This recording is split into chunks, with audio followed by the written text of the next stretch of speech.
Recording in progress.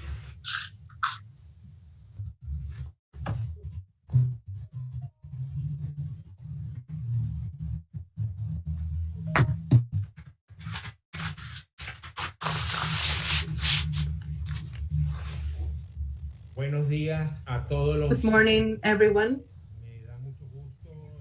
It is my pleasure on behalf of the Academy of Political and Social Sciences of Venezuela to welcome you all, especially to our speakers of this morning, Dr. Jorge Cardona, Víctor Rodríguez Cedeño, Sadio, Garavini, and Kenneth, Ramírez. Today, we'll continue with the 7th encounter of the series of conference to the study of the controversy of the Esequibo that the Academy has organized. To initiate the event, I'll give the floor to the president of the Academy, Dr. Julio Rodríguez Venezuela. Buenos días, estimados organizadores, ponentes, moderador y participantes en este acto. Sin lugar a dudas que este séptimo encuentro acerca de la controversia sobre el Esequibo marca un hito en la historia de nuestra corporación.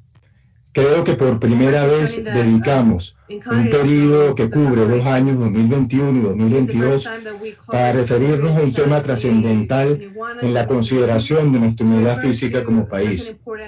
Este séptimo evento nos aproxima a cuestiones relacionadas con la controversia que tenemos en el presente con el gobierno de la Guyana Esequiba. A lo largo de los foros realizados en esta materia durante el presente año, se ha ido reforzando la idea original de la academia y de los organizadores de estos ciclos de ir escalonando los temas de forma progresiva, contando con competentes especialistas en las áreas desarrolladas por cada uno de ellos, con el objeto de proporcionar al país el logro de un mayor entendimiento de los problemas que están en juego. En el día de hoy nos confrontamos con una tríada crucial, compuesta por demanda, competencia y opciones. De ellos nos van a hablar los ilustres ponentes que nos acompañan en este evento. Tal como ha sido señalado ampliamente por los estudiosos de la materia, con la judicialización de esta controversia, se plantean preguntas relativas a la competencia de la Corte para conocer el caso, a la admisibilidad de la demanda y cuestiones procesales derivadas de la comparecencia de Venezuela ante la Corte Internacional de Justicia, a pesar de no reconocer su competencia. Con gran acierto, el organizador de este ciclo de eventos, el académico Héctor Faúndez Ledesma, en un libro reciente señala, cito, la competencia de la Corte Internacional de Justicia está basada en el consentimiento de los Estados. En el presente caso no hay un consentimiento expreso por parte de Venezuela aceptando la competencia de la Corte. Hay un compromiso entre Venezuela y Guyana para someter la controversia al Esequibo a dicho tribunal, para someter la controversia al Esequibo a dicho tribunal. Todo lo que hay es un tratado, el Acuerdo de Ginebra, suscrito por las partes con el convencimiento de que cualquier controversia pendiente entre Venezuela por una parte y el Reino Unido y Guyana Británica por la otra debe ser amistosamente resuelta en forma que resulte aceptable para ambas partes. No hay en este tratado ninguna referencia a un arreglo judicial. Recurrir a la Corte Internacional, continúa diciendo el académico que citamos, recurrir a la Corte Internacional de Justicia para que resuelva una controversia pendiente no es necesariamente un gesto inamistoso. Pero cuando ambas partes creen tener la razón, una sentencia que obviamente no puede complacer al demandante y al demandado no será aceptable para ambas partes. Y en el presente caso será incompatible con un tratado en vigor válidamente consentido y aceptado por las partes en esta controversia. Tal como decía el académico Isidro Morales Paul, Venezuela debe tratar de utilizar el mecanismo de negociación directa para la búsqueda de una solución racional, justa y equilibrada. La misma, en opinión del académico mencionado, debe ser viable en la práctica, políticamente aceptable, no implicar la desaparición del Estado de Guyana, ni la lesión, ni lesionarlo de forma irreversible, y además que implique una amplia salida marítima hacia el Atlántico y que contemple una razonable rectificación territorial.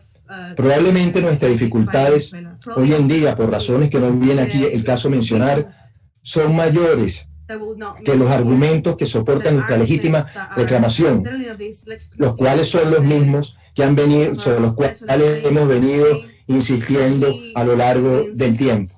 Manuel Alberto Denis Ríos, que participó en uno de los eventos que organizó la academia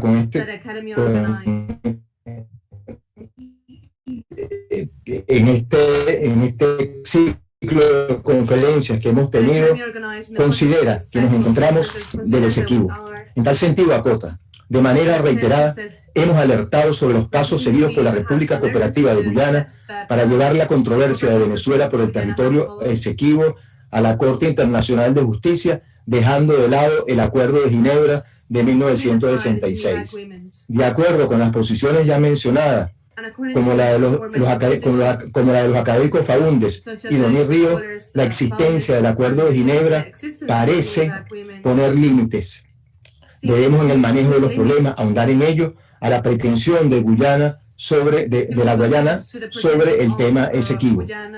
La academia, en su empeño ratificado a lo largo de una gran parte de su más que centenaria historia, ha producido comunicado en el sentido de crear conciencia nacional con respecto a un tema que forma parte de nuestra identidad, como es el relativo al territorio exequivo. Debemos afirmado anteriormente, es nuestro comunicado del 13 de septiembre de 2021, donde en el numeral 4 del mismo señalamos lo siguiente: en virtud de la decisión de la Corte Internacional de Justicia, en la cual afirma su competencia y la continuación del juicio ante dicha instancia, la academia exhorta a quienes ejercen el poder político en el país como responsables de la defensa de los derechos de Venezuela, a ejercer responsablemente la tutela de los derechos de Venezuela sobre el exequivo. La orden del presidente de la Corte Internacional de Justicia, de fecha 8 de marzo de 2021, fijó el 8 de marzo de 2023 para que Venezuela presente su contramemoria en el juicio. En virtud de ello, la academia considera que Venezuela debe participar activamente en el proceso, así bajo protesta o reserva, a fin de desplegar en plenitud todos los derechos procesales que le asisten, en particular a rechazar los argumentos y pretensiones de Guyana, b. hacer valer los argumentos y títulos de Venezuela respecto del territorio en disputa y la nulidad del laudo arbitral de 1899, c. nombrar un juez ad hoc, y d. estudiar la conveniencia de contrademandar a Guyana, a fin de que sea considerada a cumplir de buena, a fin de que sea condenada a cumplir de buena fe sus obligaciones bajo el Acuerdo de Ginebra de negociar una solución práctica y mutuamente aceptable a la controversia. La academia desea agradecer a todos los que han hecho posible la realización de este séptimo encuentro, muy especialmente a los calificados ponentes que nos acompañan en el día de hoy: Jorge Cardona, Llorens, Vicente Rodríguez, Cedeño, Sadio, Garavini, Víctor y Kenneth Ramírez. Al académico Rafael Madrid, que en el día de hoy está actuando como moderador del evento, así como también al académico Víctor Faúndez, que ha realizado una extraordinaria labor como coordinador de este ciclo de encuentros. Nuestro reconocimiento especial a la Universitas por poner a nuestra disposición los recursos tecnológicos con los que cuenta para ustedes que comparten con la corporación el interés por una lucha que constituye un factor de integración de todos. Muchísimas gracias y que tengan todos una buena jornada y a quienes nos están oyendo que puedan enriquecerse con el conocimiento de los especialistas que hoy la Academia contribuye junto con ustedes a tratar de realizar un esfuerzo conjunto entender un problema que es básico para todos los venezolanos. That is basic for all Venezuelans. Thank you very much, President. Again, we welcome everyone and we thank the presence of everyone that has joined us today through both Zoom platform and YouTube.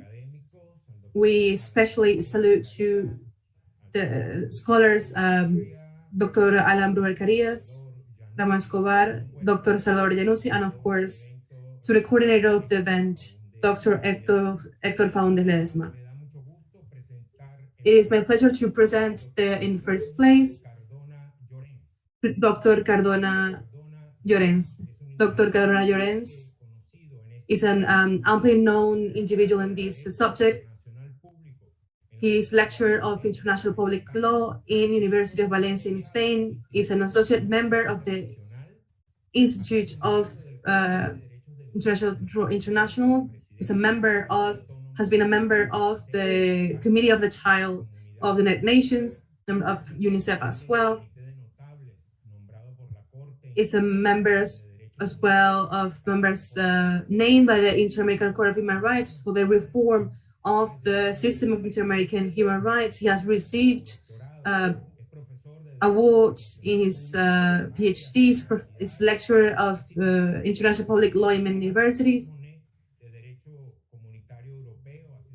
He's a principal of the lecture Claude Monet. He has rendered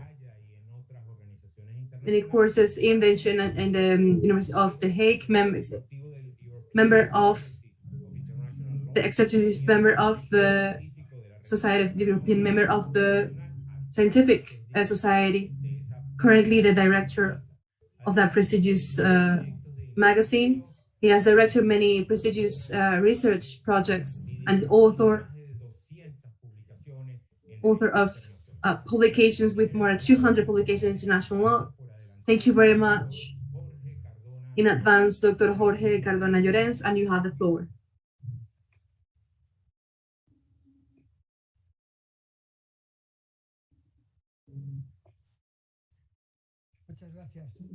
Thank you very much, Professor Badel. And allow me to, in first place, to thank the Academy, in particular to Dr. Héctor Faúndez for the invitation to participate in this event that I will consider a true honor.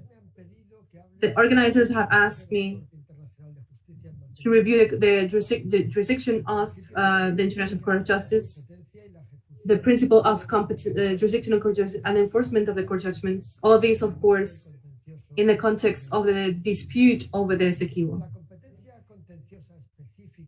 The specific contentious jurisdiction of the court extends ratione materia to all legal disputes submitted to it by the state's parties thereto. According to the classic jurisprudence of the court in 1924, in relation to the Mabramatis concessions case in Palestine, a dispute is a disagreement on a point of law or fact, a contradiction, an opposition of legal thesis, or of interest between two parties. Recently reiterated by the court in the certain property case between Liechtenstein and Germany, this notion presupposes that the dispute has an objective existence, irrespective of the formal recognition or denial of its existence by one of the parties. And even if one of the parties has, as the court gives assurance that it will not, for the time being, take steps to enforce its claim. But in order to hear a particular dispute, the court can only do so on the basis of the consent of the parties. It is one of the most typical manifestations of the parity structure of the international community. According to international law, the initiation of proceeding is not possible on the basis of the will of only one of disputants. Consent of both is an essential part of the international procedure, since international justice is optional and the jurisdiction of the court continues to be based on the consent of the states. In other words, the court cannot rule in contentious proceedings on matters that the parties have not submitted to either directly or indirectly. This implies that the parties have accepted the jurisdiction or competence of the court. In international law is used indistinctively those notions of jurisdiction and competence. As a result of the non-formalism typical of international law, neither the statute nor the rules of the court require that the consent of the state to submit to jurisdiction of the court must be given in a particular form. As the Permanent Court of International Justice have noted in Choice of Factory case, there must be conclusive acts showing, and I quote, the unequivocal manifestation of the will of the state to obtain a decision on the merits of the case. Hence, for the acceptance of the court's jurisdiction, we find a variety of forms which are in sum the following. First place, by means of a special agreement, usually called a compromise. A compromise is used for a particular case which has arisen before the parties have decided to submit to the court by specific agreement between them. In second place, also it could be a jurisdiction may also be accepted by means of existing treaties or conventions by providing for submission to the court for all future cases. There are numerous treaties providing for such compromissory clauses that we also find these clauses not only in bilateral treaties, but also in multilateral treaties. Another form, once very widespread, is the acceptance of the mechanism of the compulsory jurisdiction of the court through the acceptance of the so-called optional clause, by which a state declares that it recognizes as compulsory ipso facto and without special agreement with respect to any other state accepting the same obligation, the jurisdiction of the court in all legal disputes arising between them.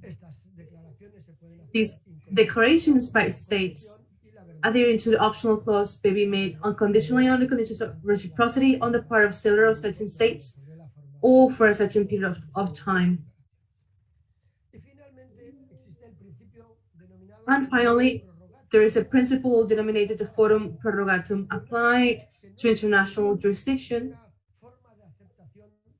Is a form of acceptance of the court's jurisdiction. It is a procedural legal concept constructed within domestic procedural theory that has been taken up by international law. It is rather an implicit form of acceptance of the jurisdiction of the court and the merits of the case through specific actions, such as replying to an unilateral application of another state, carrying out procedural acts other than the presentation of a plea of lack of jurisdiction of the court, and so on. These forms of tacit or indirect acceptance of jurisdiction are known in legal parlance as the application of the principle of forum prorogatum. The court has made ample use of this principle to accept it, as in the case of Code of Straits, or to reject it, as in the case of Ambatelos, and also the case of Anglo-Iranian Oil Company. Illustrative in this respect are the words of the court in the case Aya de la Torre.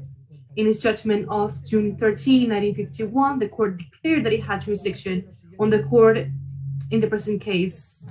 By this, they have said that the parties have accepted the jurisdiction of the case. They have discussed the merits submitted to it. This attitude of the parties is sufficient to establish the jurisdiction of the court. Although it's not necessary that forum prorogatum is made in implicit form, it can take also the explicit form in the case of France, which in a letter of April 28, 2003, accepted the court's jurisdiction to hear the application that the Democratic Republic of Congo had lodged with the court in relation to certain criminal proceedings instituted in France.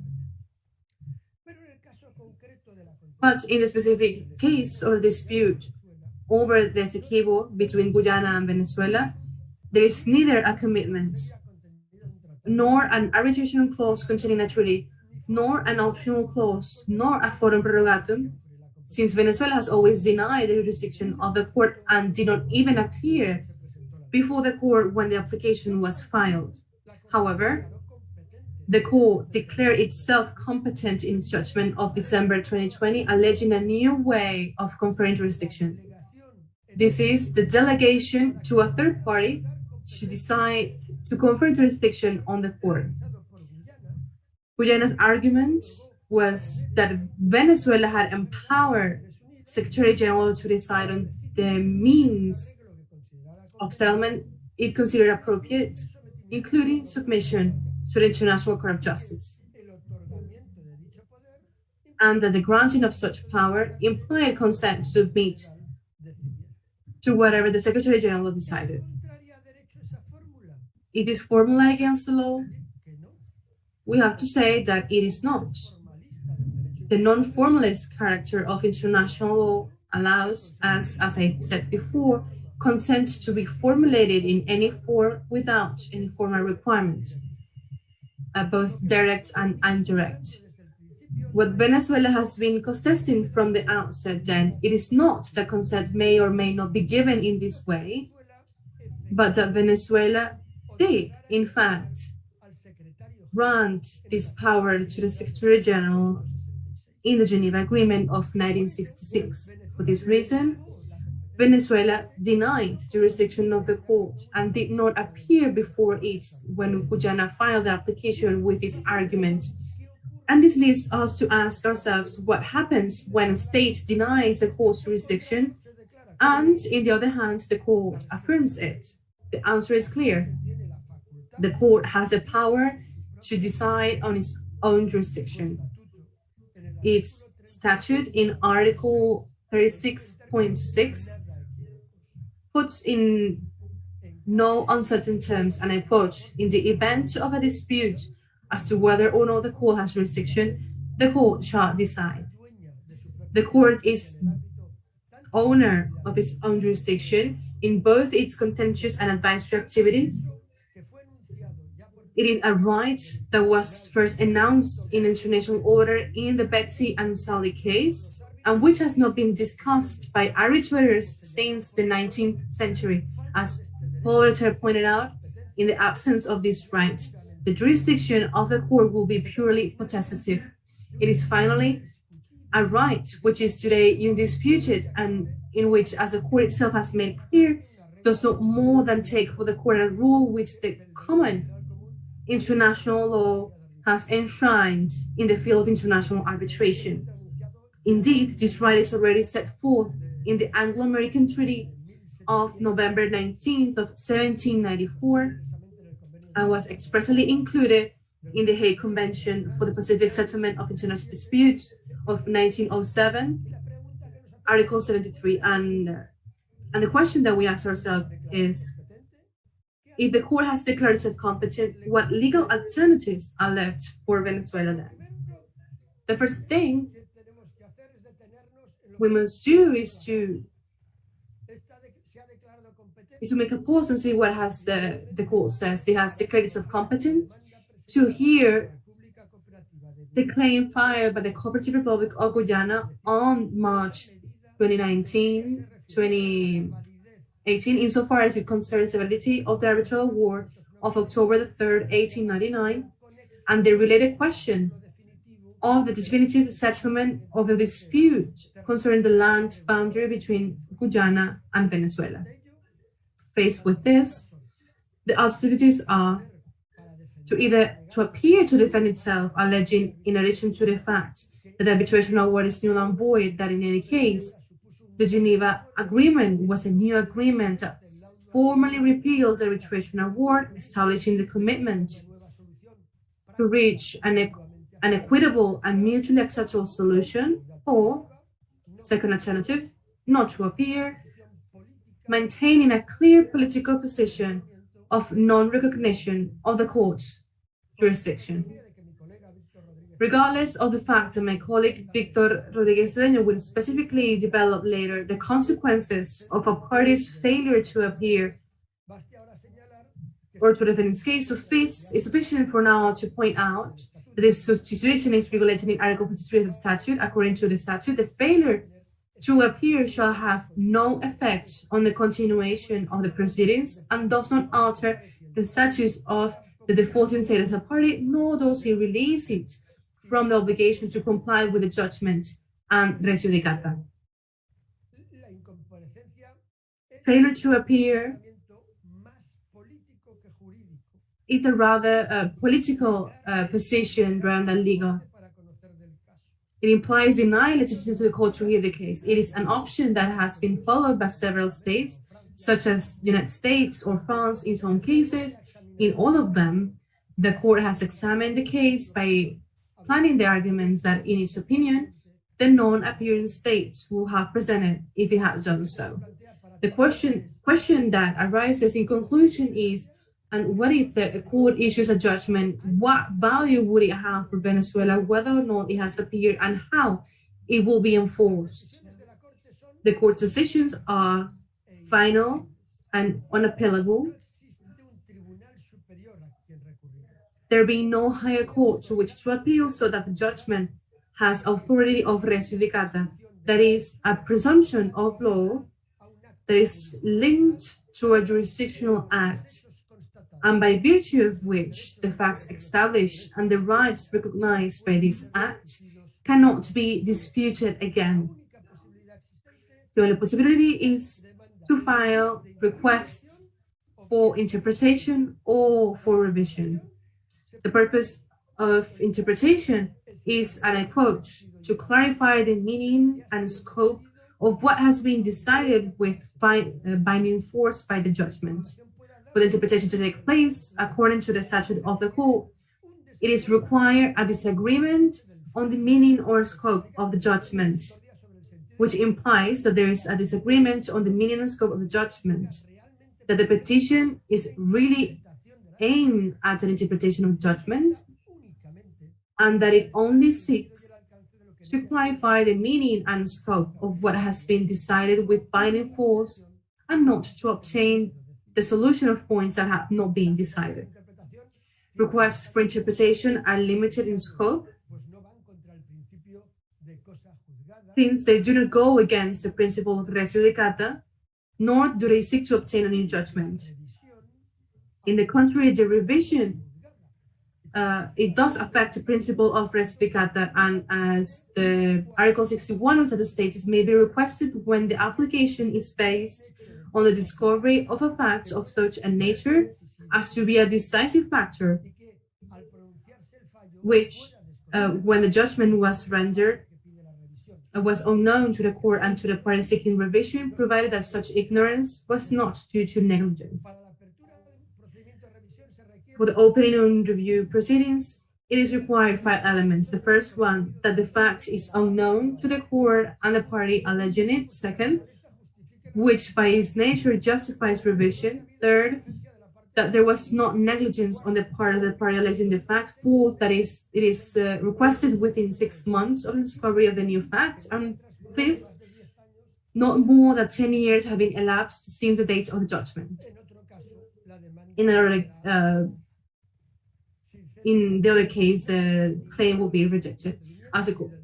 Frankly, I do not believe that any of those procedures will make it possible to change the content of an eventual judgment contrary to Venezuela's interests. If the court renders judgment, this will be definitive and unappealable. Finally, with regard to the enforcement of judgments, which in principle must be enforced by the litigants themselves, the obligation to do so derives from the very acceptance of the court's jurisdiction, and in second place, on the common sense. But enforcement by states parties to dispute is further based in Article 94 of the Charter of the United Nations, according to which each member of the UN undertakes to comply with the decision of the International Court of Justice in any case to which it is a party. However, the rate of non-compliance, or more precisely, the reluctance of states to enforce judgments remains high. So what happens in such cases? In cases of non-enforcement, it means that the winning party can be achieved by various means. First, by unilateral measures, such as diplomatic pressure, retaliation, and reprisals. And in second place, by the means of the interventions of the United Nations Security Council. Indeed, according to Article 94.2 of the Charter, if a party to a dispute fails to comply with the obligations imposed on it by a judgment of the court, the other party may refer the matter to the Security Council, which may, if it considers necessary, make recommendations or take measures to give effect to the judgment. The measures which the Council may decide upon are, first of all, those the Article 41 and Article 42 that implies force. And in such case, and I finish. In the case of a secure territory between Guyana and Venezuela, there are three main alternatives. First one, that the court declares the 1899 war valid and the Geneva Agreement irrelevant on the merits, thus confirming the current situation of the occupation. Second, that the court declares the war null and void, or even declaring it valid, considers that the Geneva Agreement implies a new agreement between the parties in the arbitral award, whereby they agree to find a different solution mutually acceptable, practical and mutually acceptable to the parties, and the court decides to propose that solution by designing then a new boundary between the two states. And third, that the court reaches the same conclusion on the Geneva Agreement, but instead of carrying out the demarcation of the boundary, says the part that they have the obligation to negotiate. The first two alternatives will imply the declaration by the court of an objective international situation, which would be opposable to all states. And should one of the parties not wish to accept it, it will be faced with the unenforceability of its actions, which will de facto prevent it from exercising its sovereign powers of the territory recognized to the other party. The third alternative, without a doubt, the most desirable for Venezuela, would mean that Guyana must sit down and negotiate in good faith a mutually acceptable agreement on the sharing of the secure territory. But there is not to the jurists to guess are the organs of the law who must decide what decision to take and which is the better way to defend the interests of each state. Therefore, I hereby finish my presentation. Thank you very much. Thank you very much, Dr. Jorge Cardona Llorens, for your brilliant presentation. And thank you very much as well for taking the time to be with us. And salute as well to all that have incorporated recently, both in the Zoom platform and YouTube, especially the Secretary of the Academy, Scholar Cecilia Sosa Gomez. It is a pleasure to present in this moment to Professor Víctor Rodríguez Cedeño. Professor Víctor Rodríguez Cedeño is a lawyer from Central University of Venezuela with postgraduate studies in law faculty and ties of Paris II, and diplomat of Institute de Sciences Internationales de Paris, member of the International Commission of the United Nations, special rapporteur for the subject of the unilateral acts of the states, and professor of International Law at American College. Dr. Víctor Rodríguez Cedeño, you have the floor. Before everything, thank you very much for the opportunity to the Academy, especially to Professor Héctor Faunes Ledesma, who has very well organized this encounters to consider different aspects of the controversy of Essequibo today before the court. It's a pleasure for me to share with experts, friends, Professor Jorge Cardona. I would like to refer in this opportunity briefly to the non-appearance of Venezuela in the context of a procedure to the rights obligation of the states in light of the rules of the International Court of Justice and the United Nations Charter, taking into account the jurisprudence and the practice. And I believe that it will facilitate the position of Venezuela and the option of Venezuela in this process. The non-appearance we have defined in a party has exercised the right to non-exercise to appear before phase of the process according to Article 53. It's a processal figure that can adopt both in the preliminary phase. This is the jurisdictional process, and even in a procedure phase, an incidental process of precautionary measures. There's a right to not appear before the proceeding. Article 53 says, as we know, that one of the parties do not appear, the other party can request to decide in this favor. It was assured that it not only has jurisdiction according to Article 36 and 37, but also that the claim is well founded. The party that is habilitated to seek justice. The party that doesn't appear, and we can only say that we can talk about default of non-appearance. It is a duty of the state that does not appear to submit the controversy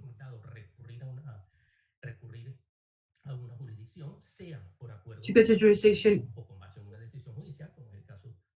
Ideally, it must be a mutual consensus, and even the court.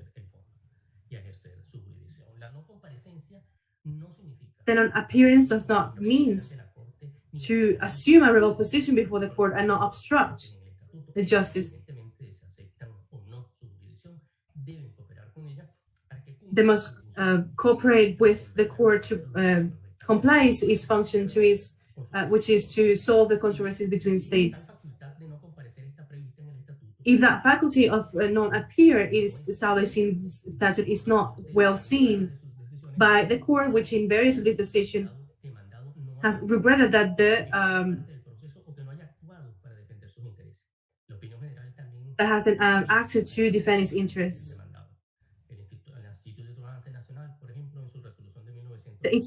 In a resolution of 1991, the absence of one of the parties can obstruct the natural course of the process and can attempt of the natural procedure to administer justice.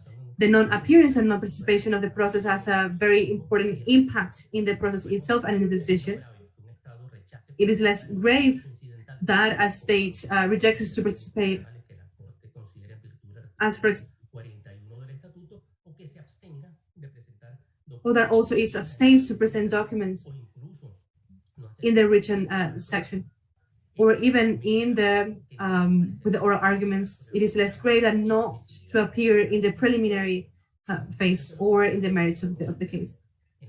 The decision of non-appear in the preliminary phase, which, and I quote, the absence, the manifest absence to juridical basis for respect to the courts, it will administrate some information to help to comply with its functions in virtue of Article 53 of the statute, and it not deposit the memoir that it has been set in the date of April 2000, and it not participated in the preliminary hearing in March 2020.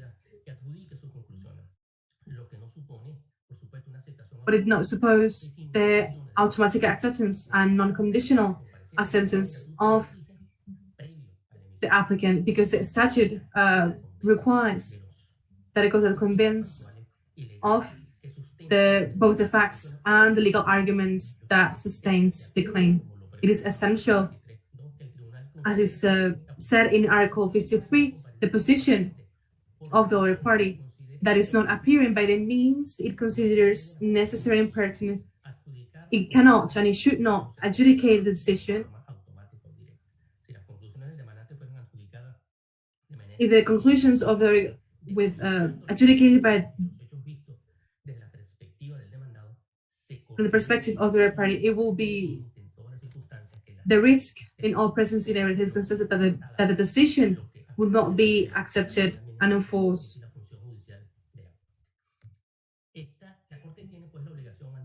The court has then the obligation to ensure that not just has a jurisdiction based on Articles 36 and 37, but also that the claim is well based in both facts and law, but it must be seek all the information that is on its reach. It is also implied that the court more convince itself that the claims of the parties are really well based and that the facts of which are based are sustained by proof that it have all assurance of the proof that it managed. If there's been no automatic adjudication, the claimant cannot have advantage of that attitude of the other party not to appear before the court. He must consider the necessary information and pertinent as well to adequately reach its conclusion. The court must examine all documents that are signed by the other parties, as has been made as Venezuela in its preliminary phase when it presented a non-official memorandum, but also the court must motu proprio obtain the information that is also referred to in the decision of December in a way that it deems appropriate in virtue of Article 53. It is a responsibility that is proper of the administration of justice, and is also inscribed in Article 53 of the statute. And also in the case of the activities, military and paramilitary.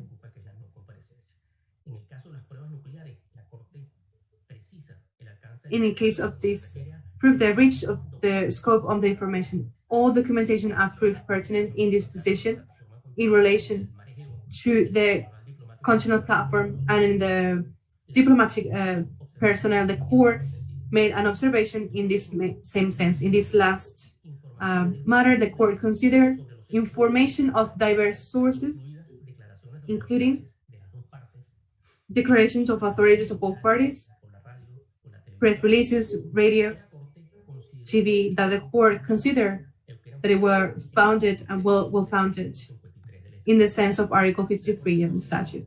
The court considers notes, declarations, information in general, because it has to ensure that the facts.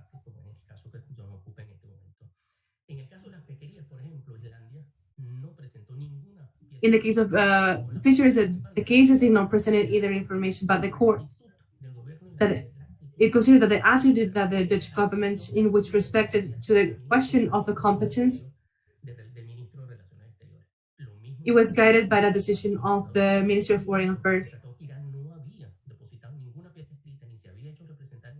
That the court considered that it has not submitted any written piece, and it could not advance conclusions, but it considered that the attitude of the Ireland government were defined by some communications submitted, which shows in both cases, and especially because of that the court always tried to base its decision in pertinent information that is either received or obtained in relation to the controversy. And I think that the court will not substitute the non-appearing part. The court must seek and consider, but that exercise has some limits, and that it was done in the case of the diplomatic personnel. It doesn't have to impose and to verify the attitude in all those details, and based on the principle of contradiction, it could be almost impossible to do. It is sufficient as the court in that moment that, by the way it deems appropriate, forms the conviction of the facts. The court said that it must not be limited by the elements brought by the parties, but it can go beyond the documents that are submitted. However, the court cannot assume by its own research the consequence of the non-appearance of one of the parties,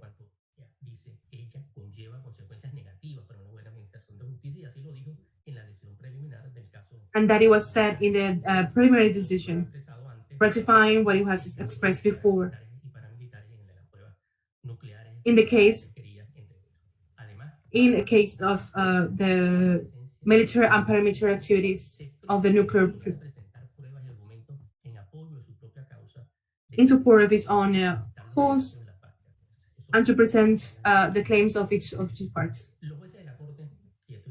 The judges of the court, and this is important as all, must be and are independent, which doesn't mean that the positions, doctrinal positions, must suffer some influence at the moment. To consider, there's no doubt specific elements that can influence, which could be the attitude of a state that is hasn't come forward before the court.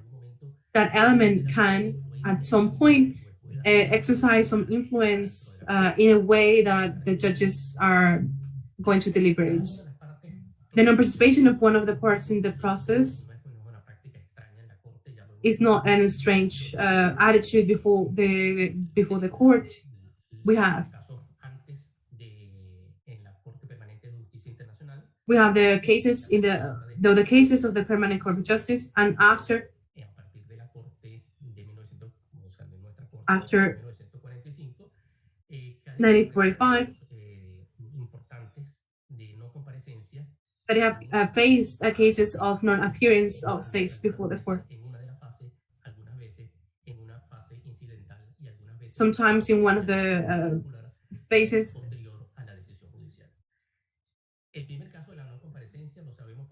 The first case of the non-appearance, we know that they cannot appear before the procedures in December 1949, 6 months later that the decision was reached. In the case of Iranian oil company,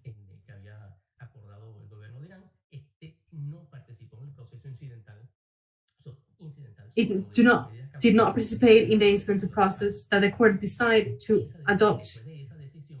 After that decision, Iran decided an agent to participate, and that he participated in the preliminary.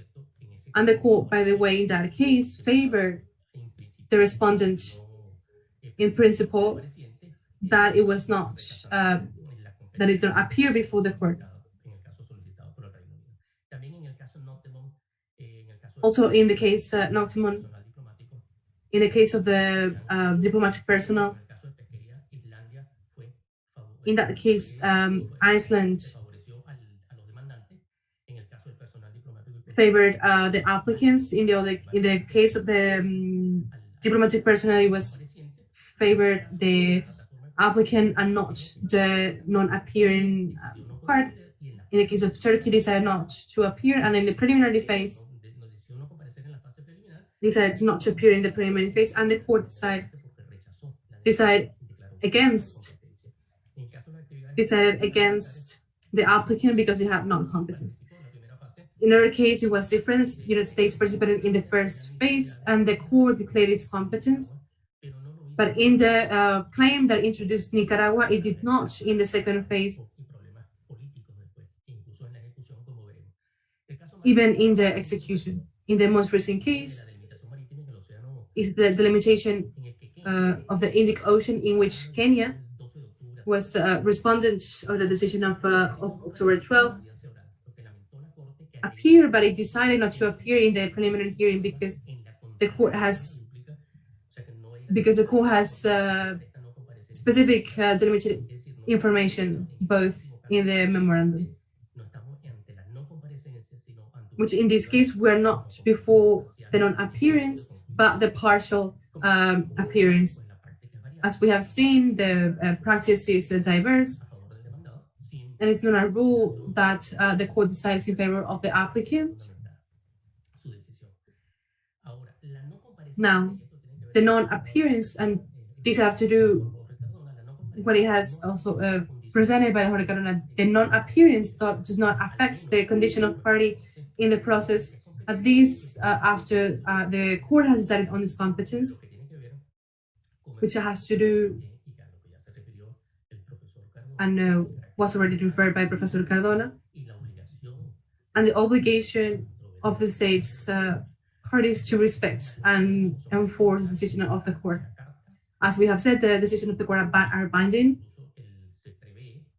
or even it is said that the results before the Security Council, when a party does not respect and does not enforce the decision decided by the court. In the recent case of October, Kenya, the respondent that did not participate in all parts of the procedure, now it is saying that it's not going to execute the decision, and has apparently denounced that it will bring the issue before the Security Council. It has been brought before. In the case of United States and Nicaragua was brought before the Security Council, nothing was done.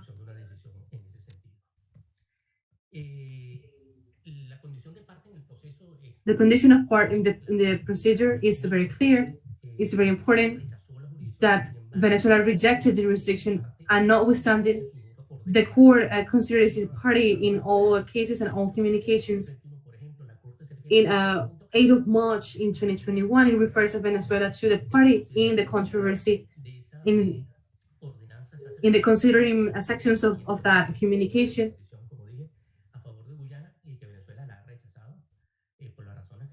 and the decisions in favor of Guyana and Venezuela defense in any. The court refers at every moment to Venezuela as a part of the process. And the consequence that derive from the process, that Venezuela is considered a party of this process, and it has the obligation to respect and execute and enforce the decision of the court.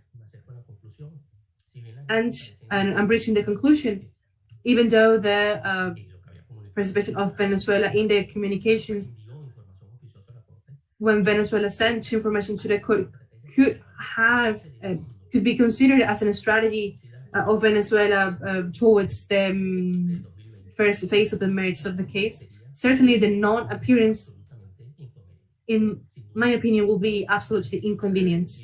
Without doubt, the decision in this sense, in this phase of the procedure, will affect our rights.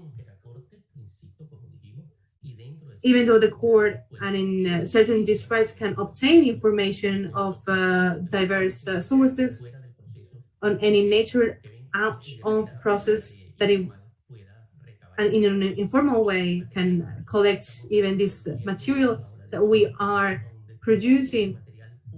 This material can reach the court in a way known as official document, but simply as a pertinent information for the court to know about the reality and the arguments that can motivate its decision.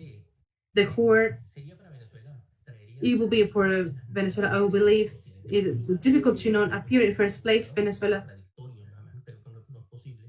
it will be contradictory, as it has the case of Guyana, who has a judge ad hoc. It's a decision, a very important decision.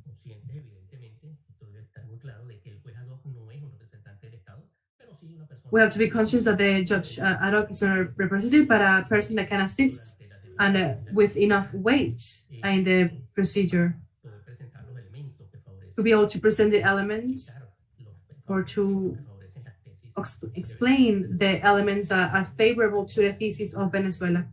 And in second place, the non-appearance will prevent to present directly the arguments regarding the sovereignty of Venezuela, about the occupation, about the arbitration procedure, about the nature of the null and void of the arbitration award, and it could be well sustained in written. I will also allow the possibility to the courts can adopt a decision based on the 36.22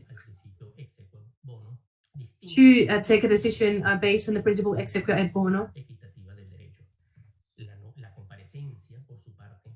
The appearance of the court will strengthen the capacity to negotiate by Venezuela, and it should not be discarded in reference to the Geneva Agreement of 1966 that offers the parties to offer a practical solution and mutually beneficial for both. In the case, for example, of the Pakistani prisoners, this is similar, and the party was not appearing on the decision. They reached an agreement, an extrajudicial agreement. So nothing will prevent for us to insist in a negotiation. That's an element that will favor the presentation of the argument in a formal way. With this, I will conclude this brief intervention with a topic that I consider fundamental, not only from the political view, but also legal. And we have to face how we solve this on the part of the Venezuelan state. Thank you very much. Thank you very much, Professor Víctor Rodríguez Cedeño, for your excellent presentation. The Academy of Political and Social Science is very conscious that this series of conferences, these words and pronunciations that we are having are being observed by the national and international community. And we are now preparing all the written materials to produce a special book on the subject. So thank you very much for the well-documented presentation. So now it's my pleasure to present to Ambassador Dr. Sadio Garavini. Dr. Sadio Garavini is doctor in political science and also has been Vice Minister of Justice. He's a well-known ambassador of Venezuela. He's been in Guyana, Guatemala, in Sweden, and he has been fellow of the Center of International Relations of the Harvard University. And he is a Fulbright scholar and lecturer in University of ample recognition, and he writes in this subject very well respected in Spain. I consider that he's an authority in the matter, and for the Academy, it's a great pleasure to give the floor in this moment to Dr. Sadio Garavini. Please, Dr. Garavini, you have the floor. Good morning to everyone that is listening.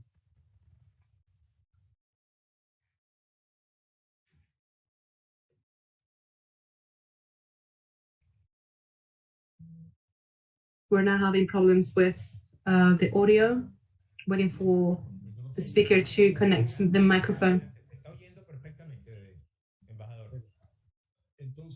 Please go ahead. So then I want to congratulate again this series of conferences organized by the academia. So almost a year and a half of work, and it's very positive and convenient. My words today, according to what has been asked to me by the organizers, will be more about the political and diplomatic aspects of the issue.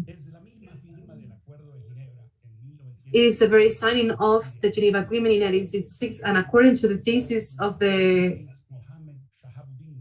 Danish jurist Mohammed should have been Minister of Justice at the moment of the independence, and then after member of the International Court of Justice itself, the court has been the preferred means for Guyana and rejected by Venezuela. Since 1966, Guyana has always, when it wanted and has to say that it was the court that resolved the issue. The question we should ask the Venezuelans is, how is it possible that two UN Secretary Generals, not one, but two, Ban Ki-moon and Antonio Guterres, according also to the latest good officer, the Norwegian Jack Nylander, decided to choose the International Court of Justice as a means to solve this dispute.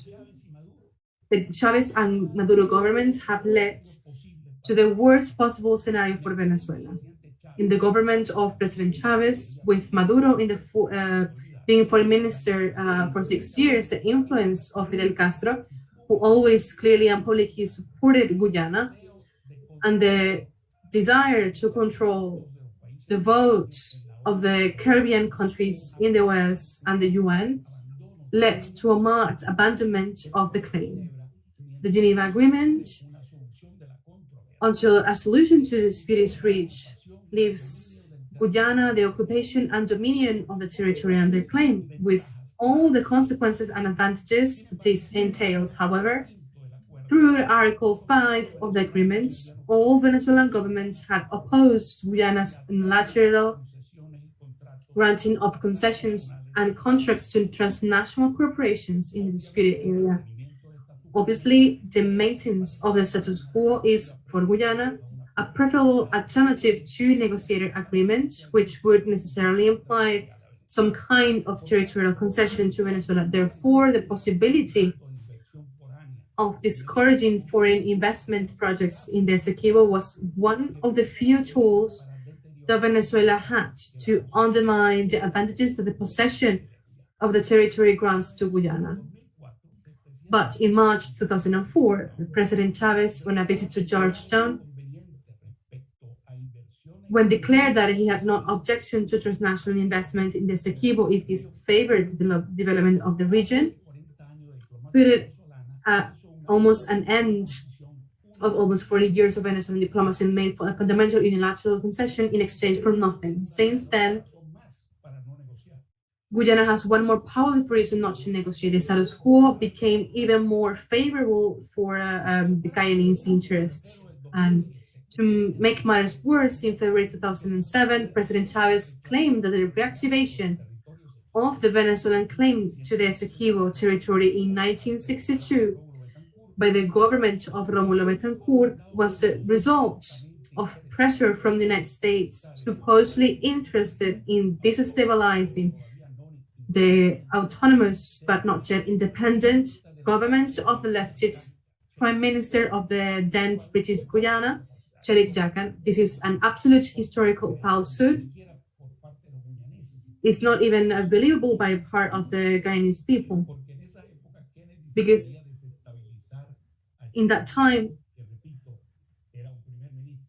Cherik Jakan, which I repeat, the Prime Minister will be sufficient to call his ally McNellan and to say to him, please not to give him independence until the government changes.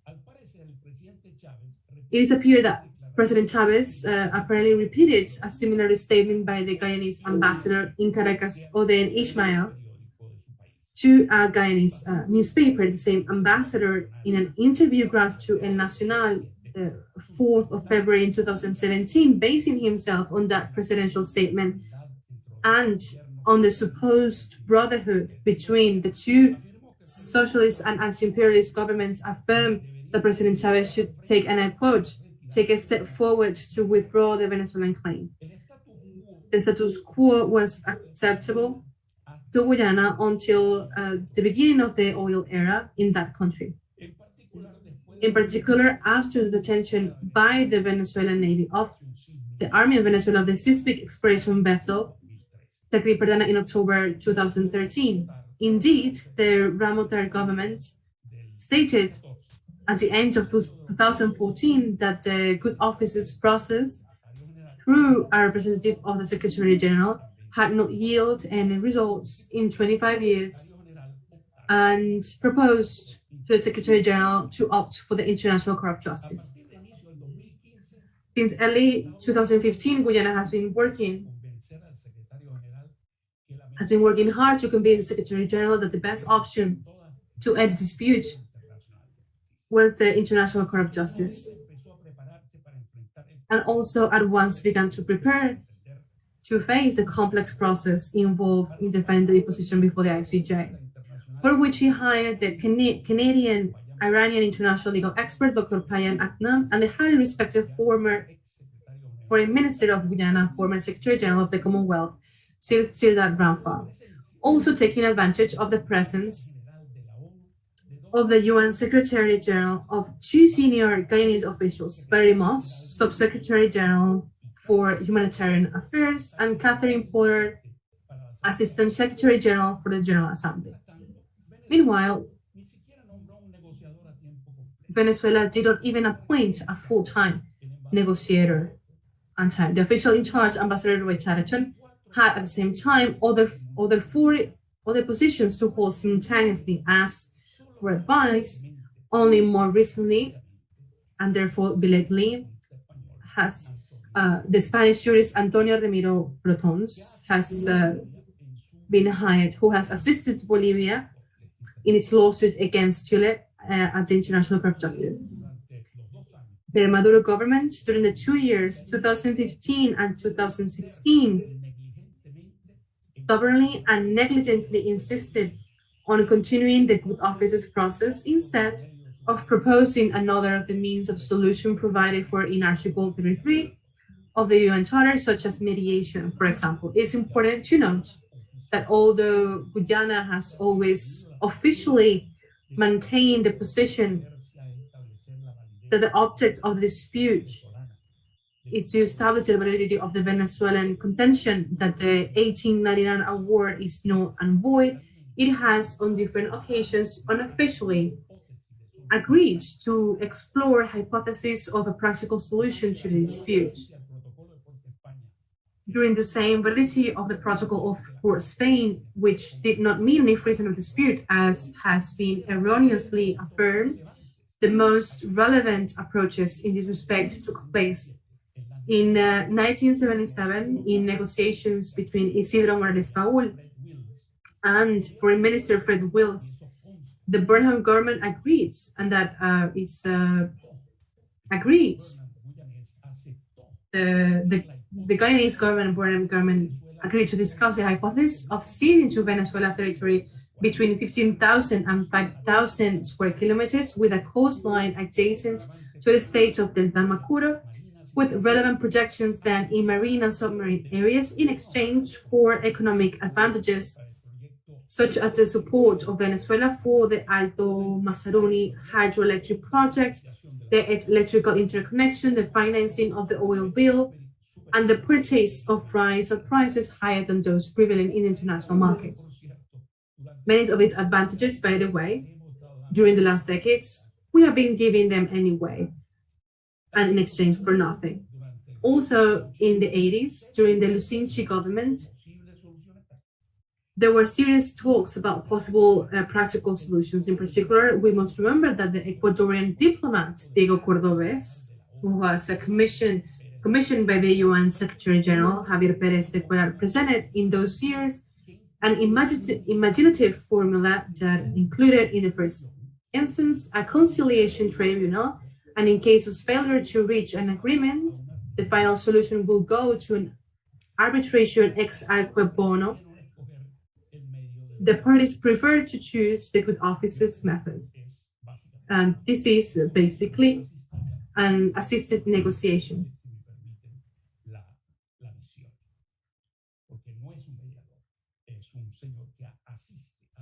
Because it's not a mediator, it's a person that assists the negotiation. Now, in relation to the bilateral negotiation and the possible practical solution that could result from it, I believe it is necessary to underline the following dilemma that any Venezuelan government has had and will have, taking into account that the Venezuelan claim covers 2/3 of the territory that Guyana considers its own, any practical solution that Guyana can realistically offer will always be a reduced cession of the territory under claim.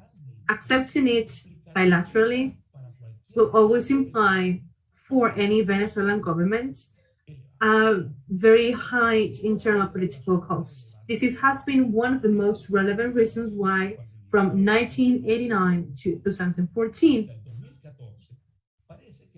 it seems that the indefinite delay of the status quo through a process of the good offices was the implied option preferred by both governments. In view of what happened, perhaps it would have been better to accept the Cordobés formula or something similar. In 1978, Argentina and Chile were on the verge of war over a territorial dispute that neither the British award of 1977 nor direct negotiations have been able to resolve. The solution came about through the mediation of Pope John Paul II. Indeed, the intervention of a third party in good faith, approved and with authority, can make digestible solutions that are difficult to accept bilaterally. Now, the court has decided, contrary to the Venezuelan position, that not only does it have jurisdiction to settle the dispute, but that the issue to be elucidated is the validity or invalidity of the arbitral award of 1899, which, according to Venezuela, had been set aside by the Geneva Agreement.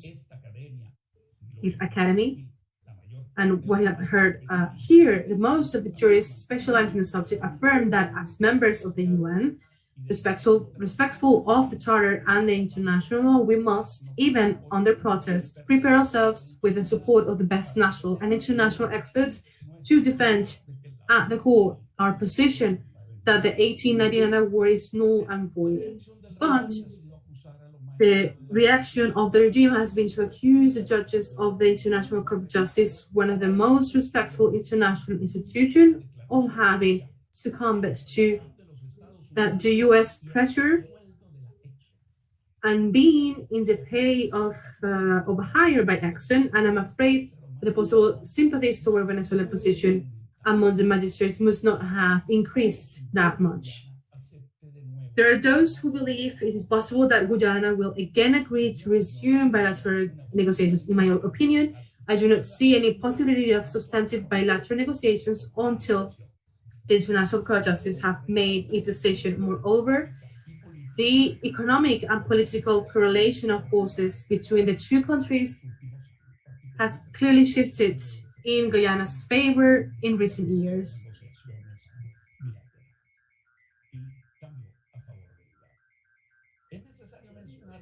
It is necessary to mention that Guyana submitted in 2011 and reactivated in 2015 its request to extend the continental platform from 200 to 350 miles, including not only the Atlantic coastline that projects the area under claim, but also that of the Venezuelan states of Delta Macuro,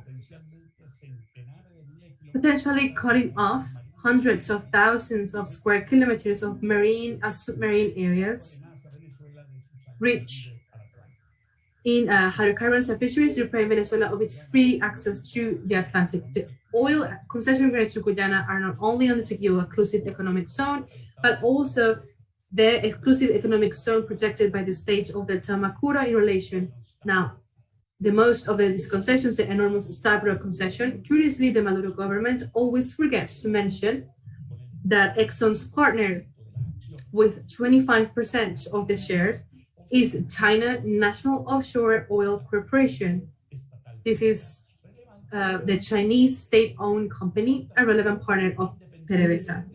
Therefore, regardless of the claim of the Essequibo and the future decision of the court in this regard, we must emphasize that the defense of the Atlantic facade that projects the Orinoco Delta and our free exit to Atlantic must be a categorical imperative for all Venezuelans. Thank you very much.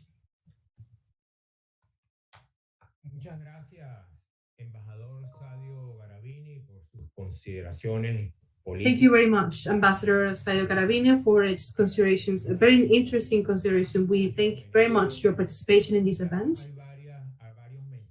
Now there's various messages, questions on the Zoom platform chat, very messages of readings, congratulations, focus on today's morning, very interesting questions. Some participants that have your hands, we invite you to send them through writing.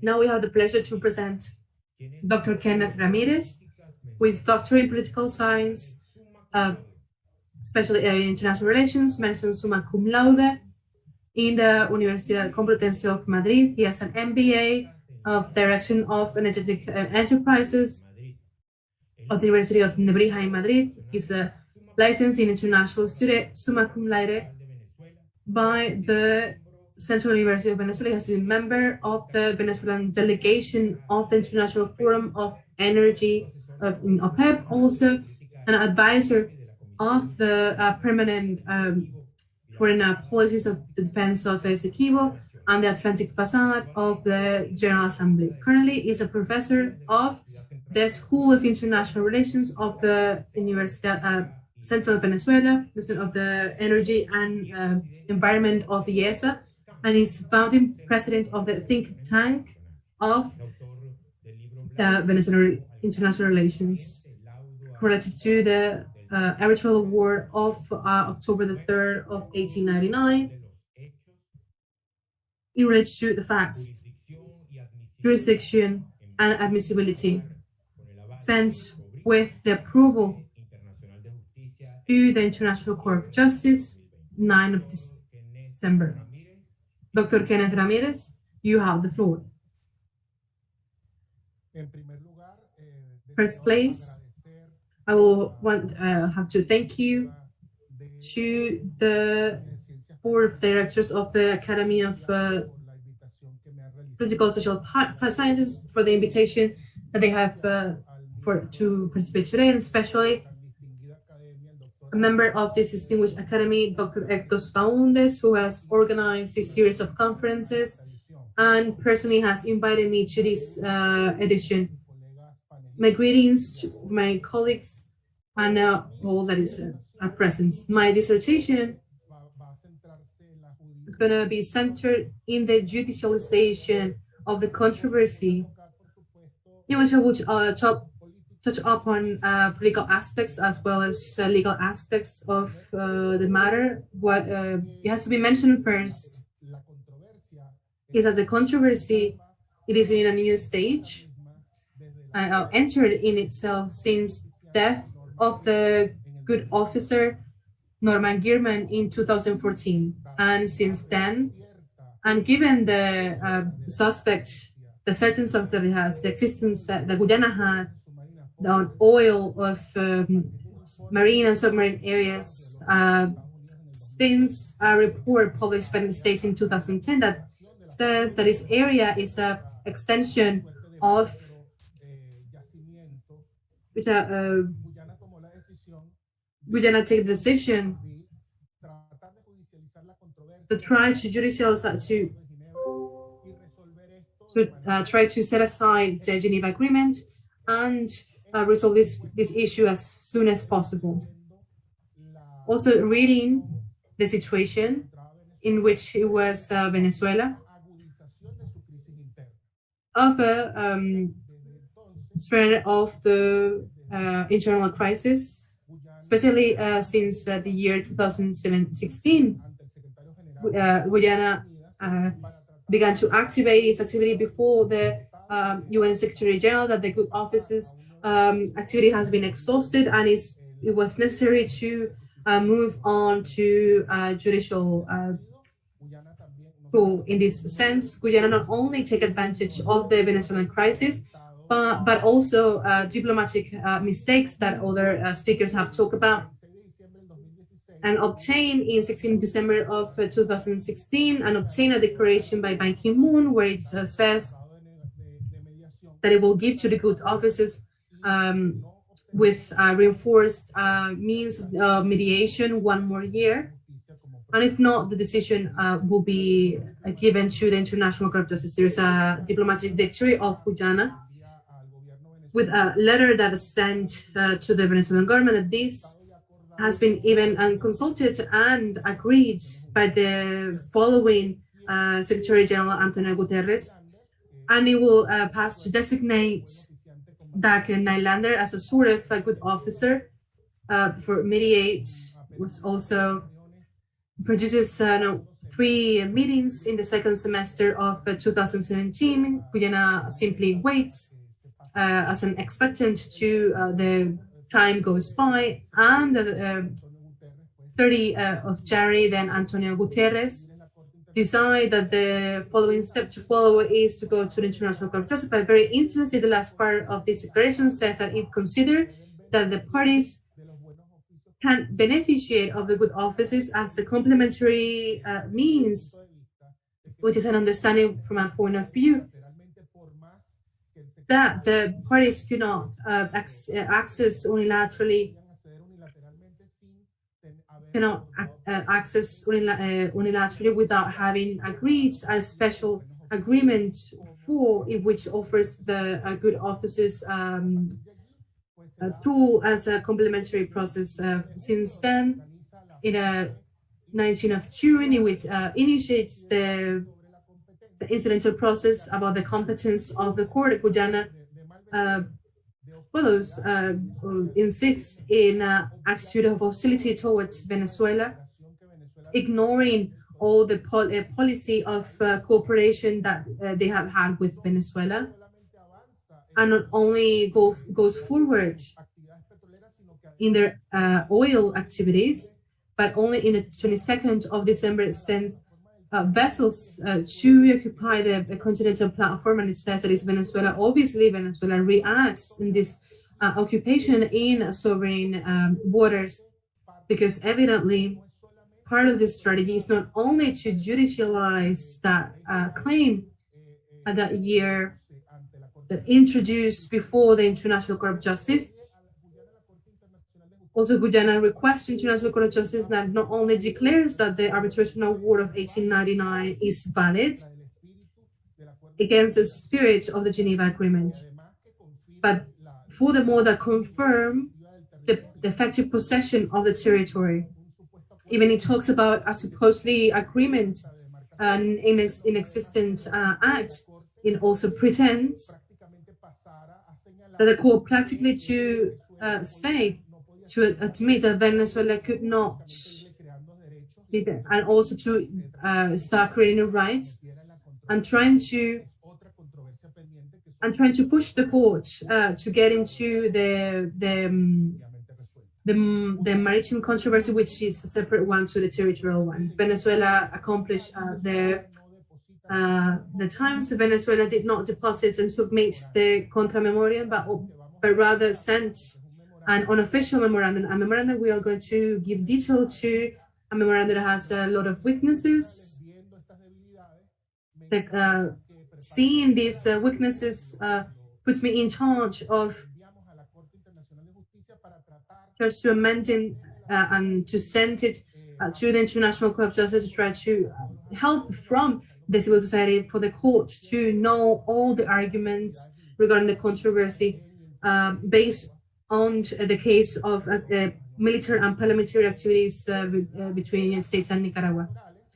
The oral hearings are happened. Venezuela did not appear, as Ambassador Víctor Rodríguez said, since the Ambassador Rodríguez made a question to the parties in Venezuela.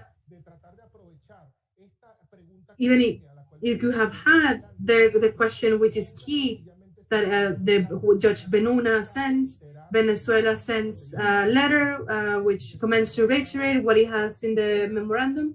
It threw away the opportunity that he had at that moment, and then March in this series, it goes forwards the stage of merits and gives Guyana 1 year to present its claim, and Venezuela 2 years to present its counter memoriam. And Venezuela signs that it was not prepared, and there's conditions that oblige and that was recognized by the court in this press release, and that at the end of the day, this has not been produced. Court has given 2 years to Venezuela, and already 6 months have elapsed. It's been most of rhetoric that is not apt to this grave situation in where the controversy stands, which is already judicialized. Let's talk for a bit.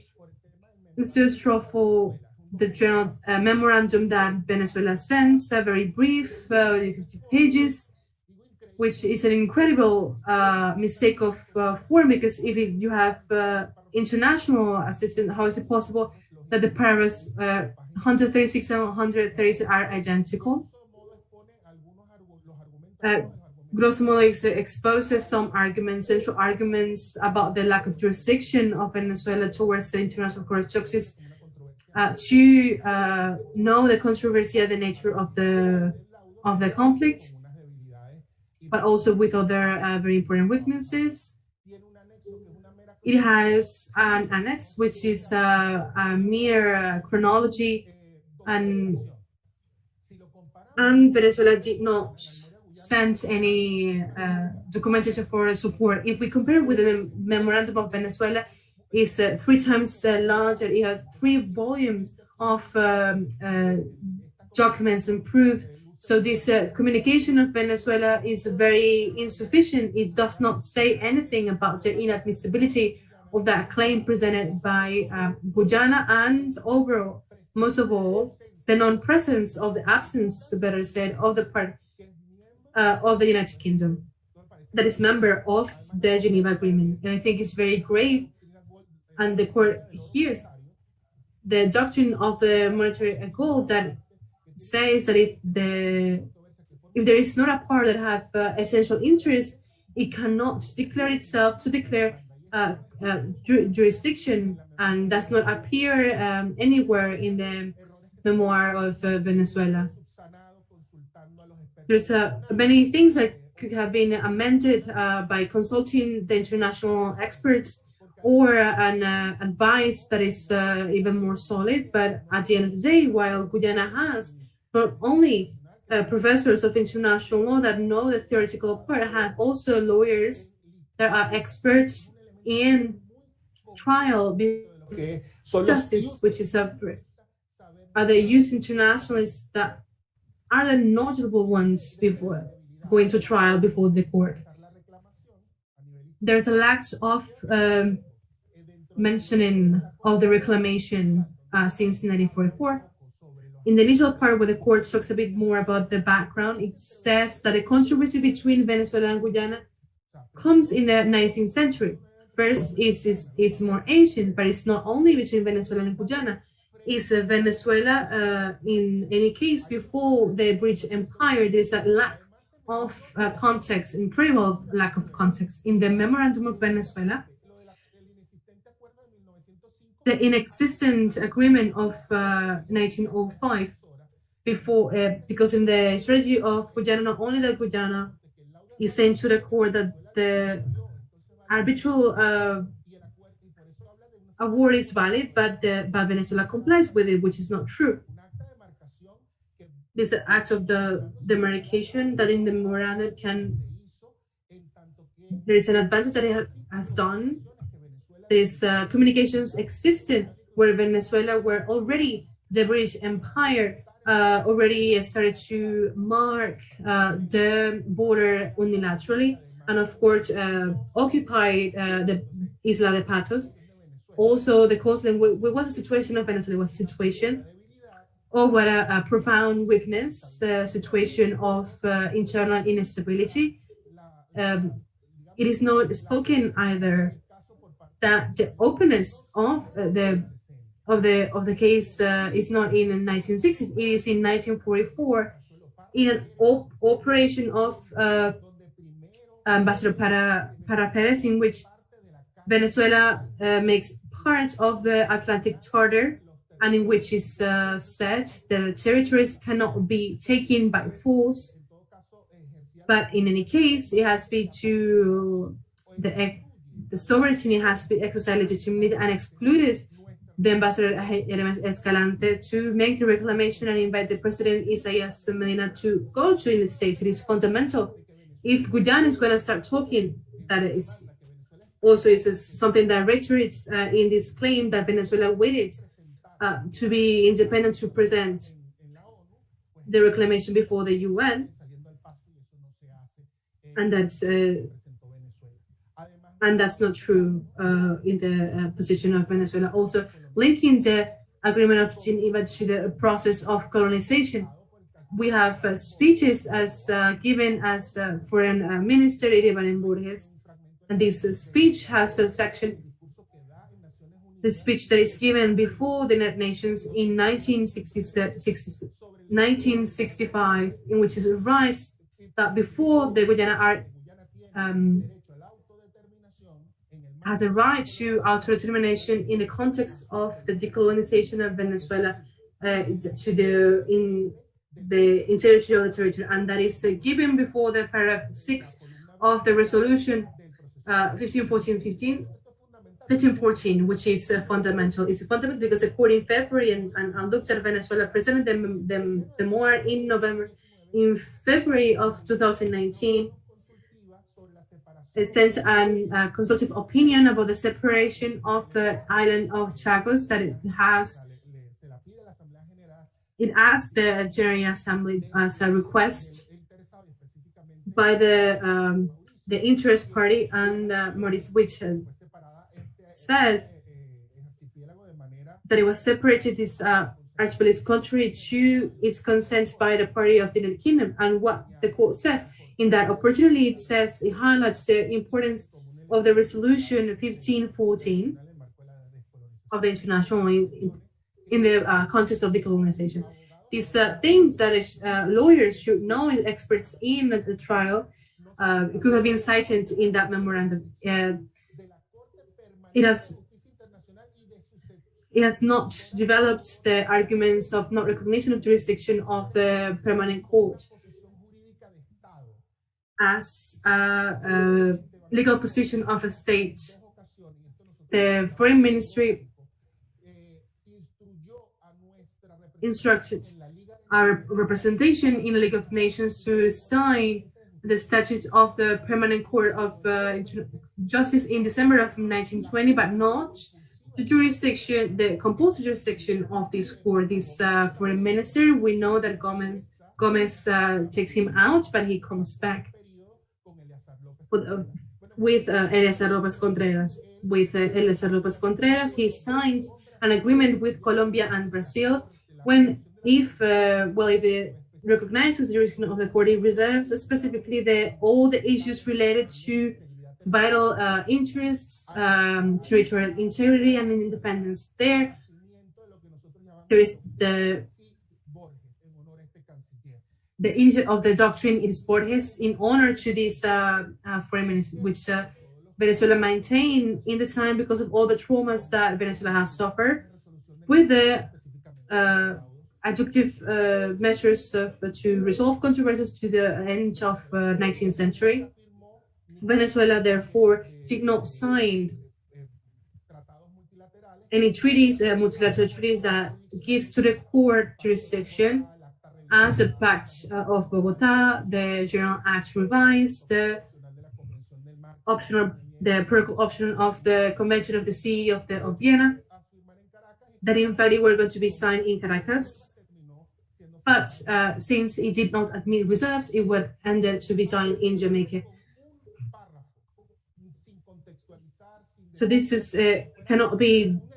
This only be said as a paragraph, as it was things without importance. Also, there's lacking arguments to demonstrate that Article 2 is not a compromissory clause. The Article 2 does not follow the form of compromissory clause, not even mention the International Court of Justice.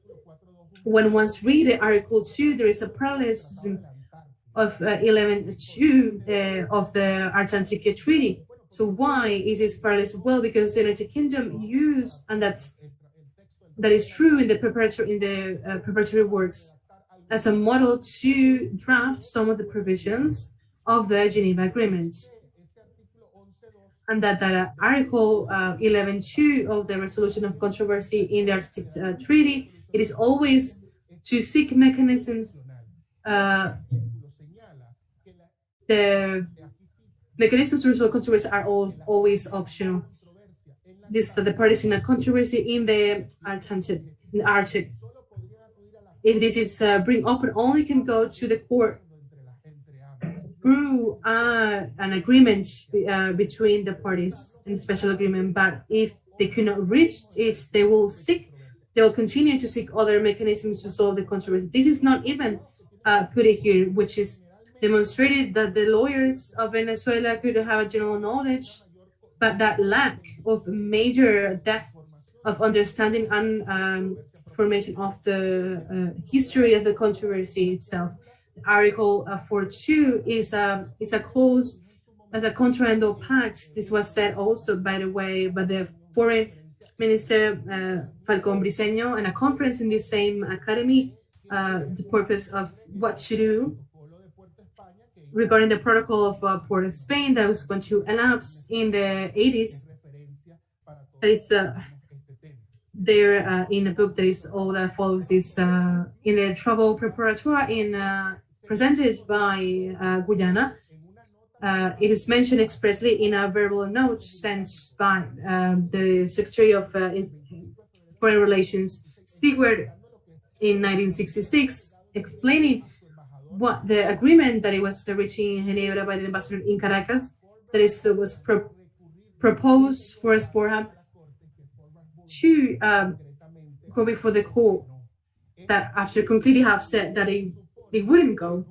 It's supposed that it is not mentioned in Article 4.2 in International Court of Justice, and it's not registered either, because it was not the intention nor of the United Kingdom or the British Guyana. So evidently we'll have to explain more, but it was not done at the moment. A few years later, when it has the Guyana felt that it had de facto control of the territory, when the protocol for Spain elapsed, then it proposed the International Court of Justice as a method to resolve the controversy. It was not set either in the memorandum the role of the Secretary General of the UN of the Charter, because the lawyers always say that Article 4.2 resent to the Article 33 of the Charter of the UN, but it does not only revert to this article, it's linked the agreements to the UN Charter, because we're talking about that it was agreement that was born after the process of decolonization. So at the end of today, what is the role of the UN Secretary General? The role that is given the Article 99 of the UN Charter, which is a conciliator kind of role.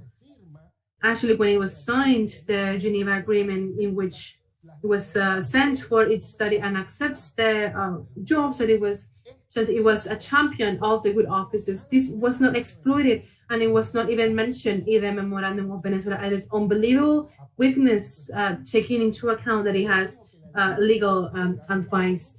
It was said that the election of the Secretary General, it was a mere recommendation, but it's not cited any jurisprudence and important of the court of the advisory opinion of the United Nations that 1962 there was said that a decision of the UN could be a binding decision, especially why? Because in the UN Charter it is said when the decisions are binding and when they are not, right? Coming from different organisms, there's not implicit powers in this quasi, and this was not said. Furthermore, when it is mentioned, for example, about the nature of the controversy, and in his cites the Article 1 about the satisfactory controversy for the practical solution, the court simply took it as a normal regular measure. But what were the practical solutions that were managed in the preparatory works? When one see the preparatory were these are the solutions that were proposed the one side of Venezuela and Jorge, and into the side Stewart. This is it has to do with the territory. There were not solutions of the practical controversy of the arbitral award was null and void. But the court at the end give a hit to the position of Venezuela. Why do I say that the decision is default by the position of Venezuela? Not only it declares it has jurisdiction by the case, but also furthermore it ends saying that the controversy it is remitted to raison materia, to what? To the validity or not of the arbitration award and the delimitation of the land border between Venezuela and Guyana. It is just subsidiary. It was always maintained to all this time Guyana. So when we say today that Guyana has never complied the Geneva Agreement, now the court has say that now the court is saying that when Guyana insisted that we first have to elucidate the validity of the arbitration award, it has reason. So let's go to the erroneous legal reasoning that we do not share. In the first, established jurisdiction first, appealing to the Article 36(1) statute that saying that the Geneva Agreement has a compromissory clause, which is Article 4(2) of the Geneva Agreement, which is not, because the reason we have already said, and that the election of the International Court of Justice by Antonio Guterres is a binding decision.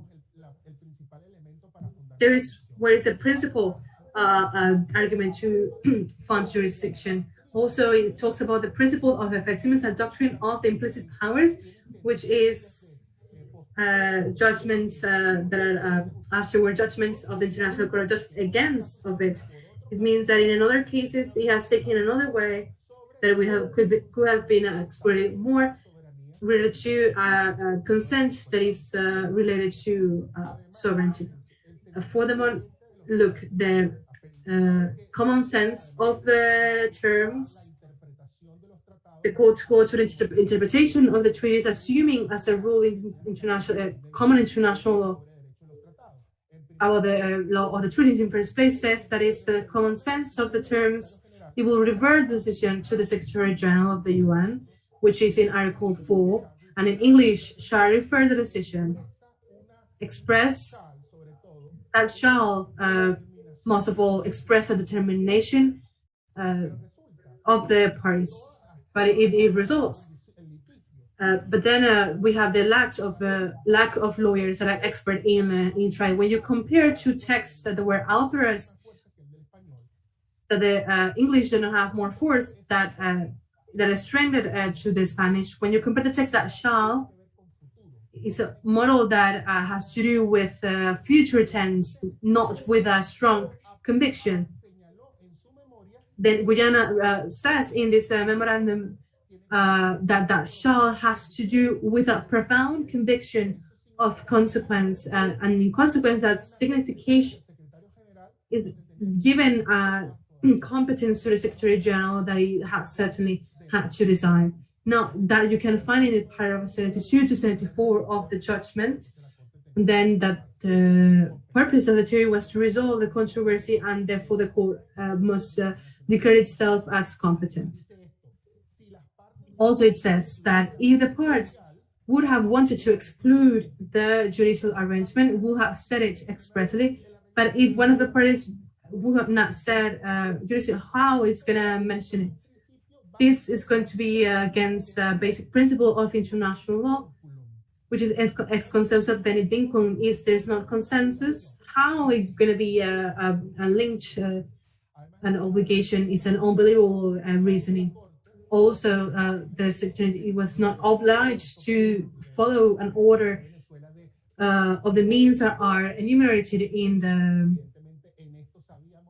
Even we know already that we have been in diverse forums that it was an argument that it was not at all solid from a government, the authority confirmed by the Secretary General, it will not be effective if it was subjected to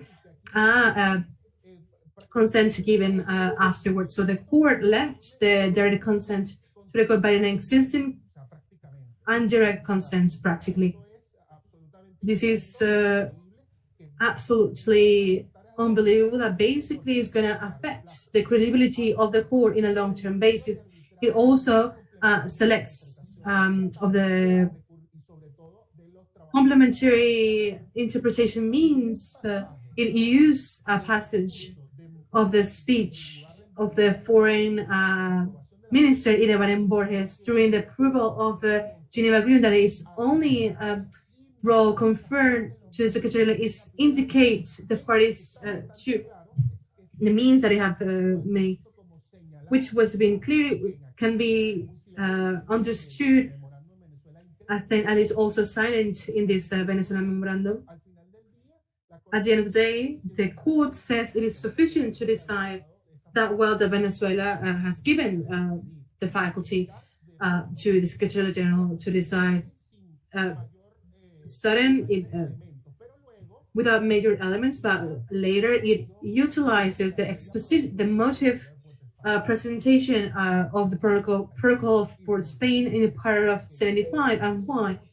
Because from that exposition of presentation of motive, it was supposed to application the 4.2 of a Geneva Agreement, because it could have been a controversy out of the hands of the party. We have not need two opportunities in first place, because yes, in effect, the controversy was freezed during the period of Caldera. The other thing is that Cardona led a negotiation to follow its course, a negotiation that it was, by the way, Venezuela didn't give major elements or arguments. It was a negotiation that it was in charge of Anespaul, and at the second time, when it decides to attempt to extract the consent from Venezuela, that presentation of motives of the protocol of Borstein. In Razione Matere, the court says that the arbitral award will focus on definitive arrangement, only the territorial dispute.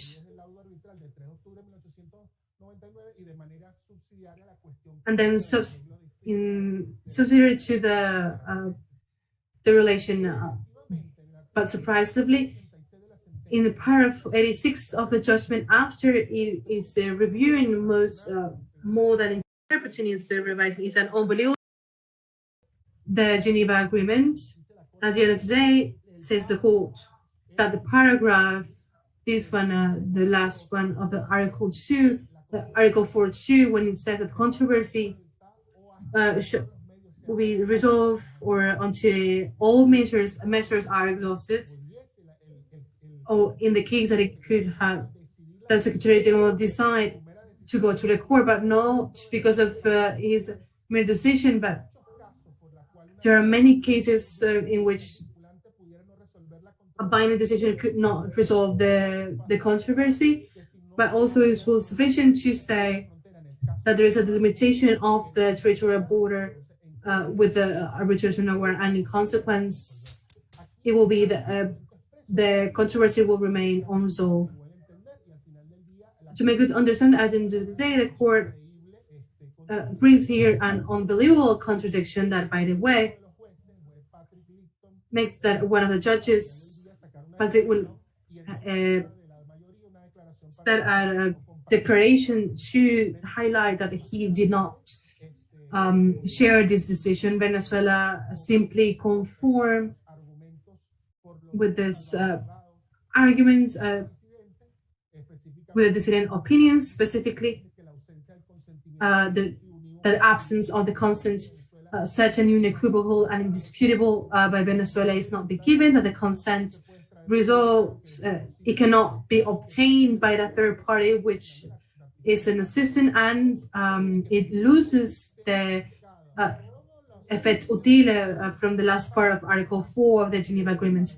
and to if the parties are not in agreement to implement it is not valid. This what it has ended the Pedro José Lara Peña in that same book of this academy said highlighted that the Geneva Agreement was a loose straw that was never put together, and in the name of effectiveness, without consent. It is interesting the declaration of the judge that against the judge Peter Tomka, that against the majority decision, that if the court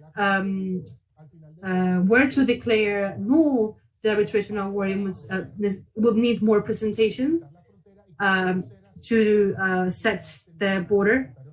Not that what you have to call again the Secretary General. Donde el laudo se ha declarado nulo, pues la Corte tiene la intención. The court declares the arbitration award null and void. This is an indicative to make it understand its importance.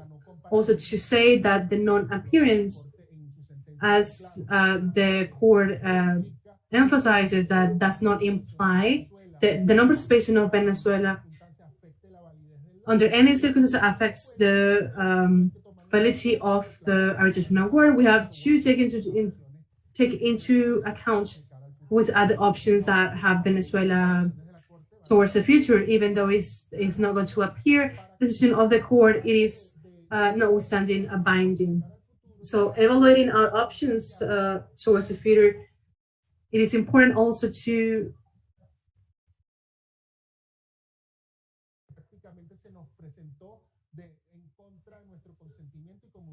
was almost presented against our will, and what was that moment?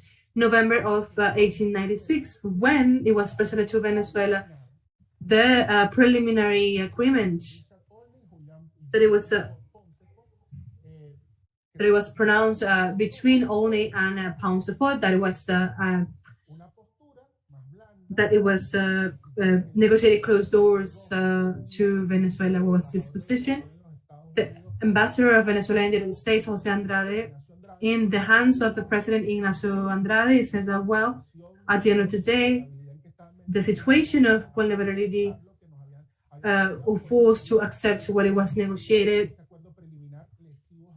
despite there were elements that were hurtful to Venezuela. In the other side, there were another more political position, more principle-based, of persons that were not at the moment in the government, as Tomás Michelena, who was a special envoy of Venezuela towards the controversies, Celso Meta as well, Pedraula, Carracholo Parra Olmedo, and Para Pérez de Iset, and mainly Tomás Michelena, that highlighted that this was unacceptable, and it was preferable that Venezuela did not appear to an arbitration award, but with the clause of prescription Spinelus. This was not the position that Venezuela took. And finally, of the pragmatic criticisms, and I'm going to conclude it now. Rafael Seijas and Julian Biso, they were advisors of the foreign minister, and they were forced to negotiate to try to attempt and to put elements in the prescription clause that in its own we're going to detail to try to improve the position of Venezuela before the arbitration. That will take the position of Venezuela. There's a more pragmatic line that we have to, this expression that we have to face the situation, but in a pragmatic way. And this is my last comment. This has to do with the actions of Venezuela. We have to do to things that strengthen the national unity. This is very important. And apart from this, it implies also before the court that we also could countersuit the United Kingdom on the basis of Article 4.2, Article 8 of the Geneva Agreement, and Article 80 of the Rules of the Court, requesting the absolute nullity of the arbitration award of 1899. and the acceptance of Essequibo as a Venezuelan territory that was taken out from us, while the also as a reparation. Let's remember that the contestants are not a defense before the original claim. There is a different claim in which the court must also say jurisdiction. If the court says that the Geneva Agreement gives jurisdiction, it cannot inhibit from this obligation, and almost the presentation of a countersuit allowed the court to see the controversy in its just picture, the whole picture, also to assign a judge ad hoc, and to move also in the scenario of pressures, political pressures, legal pressures, because without these pressures, I also believe, as one of the colleagues that spoke before, that Guyana will not accept any negotiation. We could also suit these certain oil enterprises in Guyana that are extracting oil. Because this is a zone without the limitation, we could also seek precautionary measures to paralyze, to freeze the concessions given into Guyana Esequiba, and to cause pain to Guyana. If Guyana does not feel pain, it will not. Guyana will not attempt to negotiate on any extrajudicial agreement. And beyond what the court says, since paragraph 86 itself recognized that a decision may not directly resolve the controversies, it is the pragmatic position that since the elements that Venezuela has taken up before, that has faced before, again, Venezuela is in a very difficult position in an internal space. It has to face a new judicial challenge. Thank you very much. Thank you very much, Dr. Kenneth Ramírez. We'll go now to answer some questions. Greetings as well. Some questions have been responded, but in any case, from the case, there is a message of greetings. The Secretary of the Academy, Dr. Cecilia Sosa, there is a message of greetings and a question as well from Dr. Carlos Ayala. Dr. Carlos Ayala Corao asked to Professor Víctor Cedeño,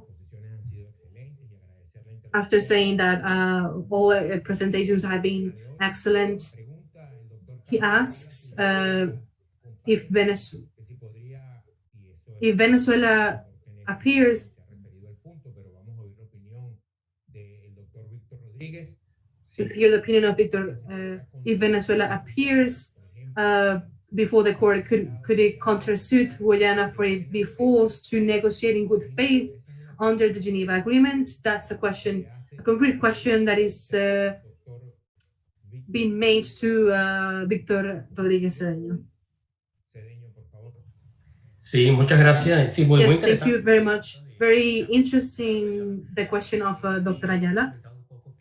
And it's already been said, I believe that it is possible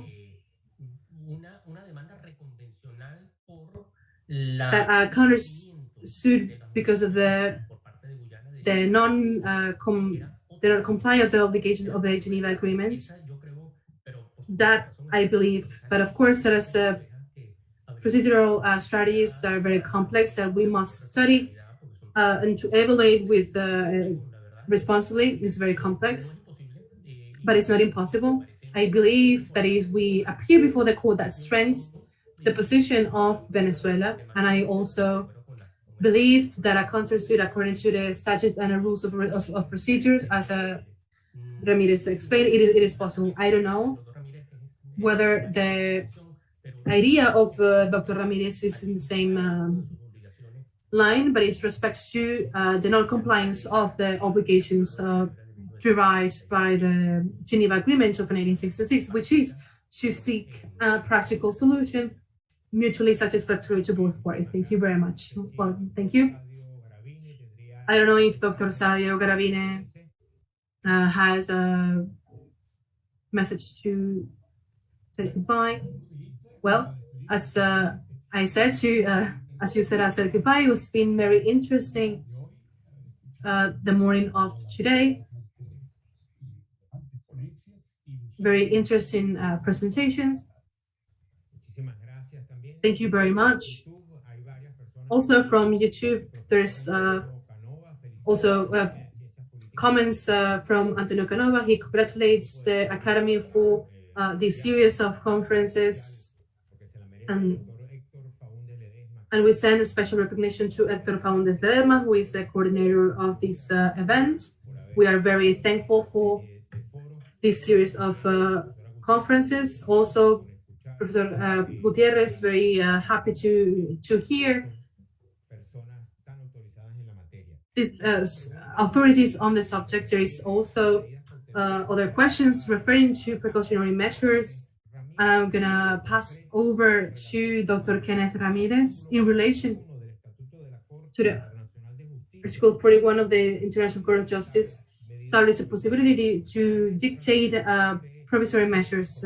Kenneth Ramírez, could you please say additional words in relation to these precautionary measures? Yes, thank you very much. In the first place, I believe there is an element that has to be taken into consideration among the pragmatic position of Venezuela in the context of the court specifically, but I say that our strategy must go beyond the court. That has to be clear. And why? Because those precautionary measures will be directed to the freeze of activities in the territory in dispute, and that evidently will generate economic harm to Guyana, can force Guyana to renounce, and also joined by other measures refer to the exploitation of other areas, marine and submarines, are not in the court, because it is not in our interest that the court knows about this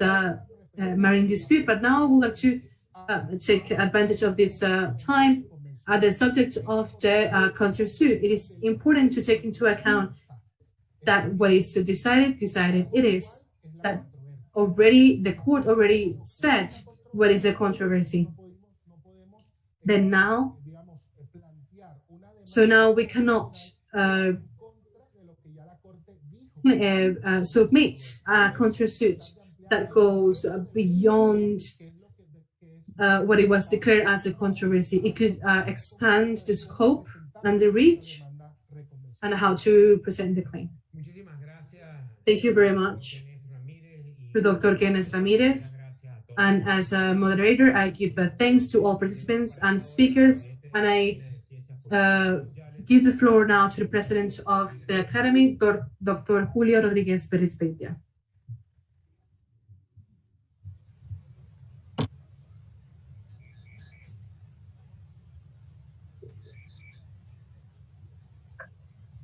Presidente, tiene que poner el micrófono en on. Quería aprovechar la oportunidad que me brinda el cerrar este acto para agradecerle a todos los participantes en este acto, a los ponentes, al coordinador general, el que ha dirigido el diálogo de hoy, que es el doctor Badel, la realización de este evento. Este evento no es sino un esfuerzo más dentro de la academia, manifestado en obras importantes que se mencionaban ya, como el libro del 2008 sobre la reclamación venezolana sobre la Guyana Esequiba, que es un libro fundamental en esta materia, y todo el esfuerzo que a lo largo de 100 años en eventos como este, no con las tecnologías de hoy, por supuesto, pero en libros, artículos, opiniones, etcétera, ha venido produciendo la academia para lograr la defensa de lo que los venezolanos consideramos que ha sido una situación bien injusta con respecto a el manejo, en primer lugar por el gobierno de Inglaterra y después por el gobierno de Guyana, de una reclamación que es una reclamación legítima y que tiene todos los argumentos del caso para ser defendida por nosotros. Muchas gracias. Ustedes han ilustrado una parte bien importante, yo diría que estamos viendo ya, ya más de la mitad de este evento, que los aspectos prácticos empiezan ya a estar enfrente de nosotros para proponer soluciones concretas, soluciones que pasan no solamente por lo jurídico, que es probablemente la competencia que hemos venido considerando en la academia como lo más importante, pero sino también por lo político, porque ambas cosas tienen que armonizarse para producir un efecto que sea el mejor para Venezuela, con las condiciones y con los argumentos que históricamente ya están ahí. Lo que se trata es, como decía de alguna manera el doctor Rodríguez, de construirlo, de ordenarlo y de ponerlo en un contexto que favorezca al país frente a una disputa que a lo mejor las condiciones que está viviendo el país son bien particulares, por no calificarlas de alguna manera, pero lo importante es que los argumentos están ahí y que si los ordenamos, yo creo que podemos lograr un mejor resultado que se plantearía si simplemente ignoramos el corazón de todos estos problemas y pensamos que se van a solucionar solo y no creamos una conciencia en la comunidad de que estamos frente a un tema que es un tema fundamental para el país y que es un tema fundamental para la conciencia de los venezolanos y que es un tema que al final del día afecta y va a afectar a la historia de las futuras generaciones venezolanas. Entonces, les ratifico a todos ustedes un profundo agradecimiento en nombre de la corporación por su participación y seguiremos con estos eventos y seguiremos informando y vamos a hacer un libro, como decía el doctor Badel, para tener información que sea accesible a todo el mundo y sepan que este es un problema que lo estamos analizando en la academia con toda la seriedad y con toda la profundidad del caso. Bueno, que tengan todos un feliz día y declaro cerrado este evento. Thank you very much, and I declare closed this event.